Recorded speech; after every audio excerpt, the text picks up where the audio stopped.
দুই মাস্টারমাইন্ড নাজমুল হোসেন শান্ত ও head coach Chandika বাহাদুর সিং। আজ শুরু হয়ে গেল বাংলাদেশের টি-20 বিশ্বকাপের মিশন। যুক্তরাজ্যের সঙ্গে সিরিজ হেরে কিছুটা ব্যাকফুটে পড়ছেন টাইগাররা।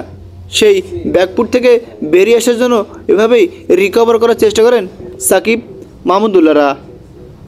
এই মাঠেই টাইগাররা মুখোমুখি হবে যুক্তরাষ্ট্র ও ইন্ডিয়ার সঙ্গে। দুই ওয়ার্ম আপের এই মাঠেই খেলবেন বাংলা টাইগাররা।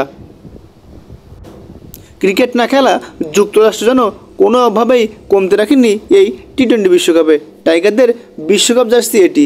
বিশ্বকাপ জার্সি নিয়ে যে আলোচনা সমালোচনা সব পিছনে ফেলেই গতকাল রাতেই বাংলাদেশ সময় রাত 2টার সময় বিশ্বকাপ জার্সি উন্মোচন করে বাংলাদেশ দল।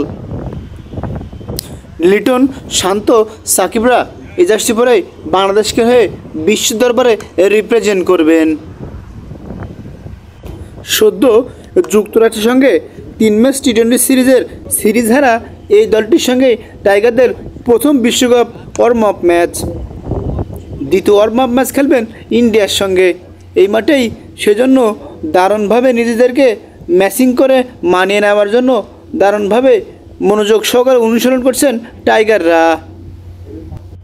এদিন নেটে জুটি বেঁধে বোলিং করতে দেখা যায় শরীফুল হাসান মাহমুদদের এবং জুটি বেঁধে ব্যাটিং করতে দেখা যায় লিটন দাস ও তানজিদ তামিমদের।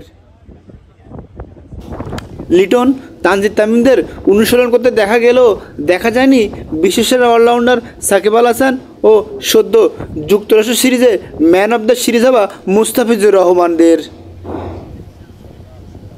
ধারণা করা হচ্ছে আইপিএলের চাপ ও যুক্তরাষ্ট্র সিরিজে নিজেকে ভালোভাবে প্রুভ করা কাটার মাসের মুস্তাফিজুর রহমানকে দিন প্র্যাকটিসে দেখা যায়নি। তবে শরীফুল হাসান মাহমুদরা হিউস্টনের এই প্র্যাকটিস গ্রাউন্ডে নিজেদেরকে ঝালিয়ে নেয় বেশ কয়েক ওভার। লিটন দাস, তানজিদ তামিমদেরকেও দারুণভাবে ফুরফুরে মেজাজে ব্যাটিং করতে দেখা যায় এদিন হিউস্টনের এই মাঠে। লাল সবুজের এই জার্সিতে টাইগারদের যেন মানিয়েছেও বটে। জান্স স্পোর্টস নিউজ, আবির আহমেদ, ঢাকা।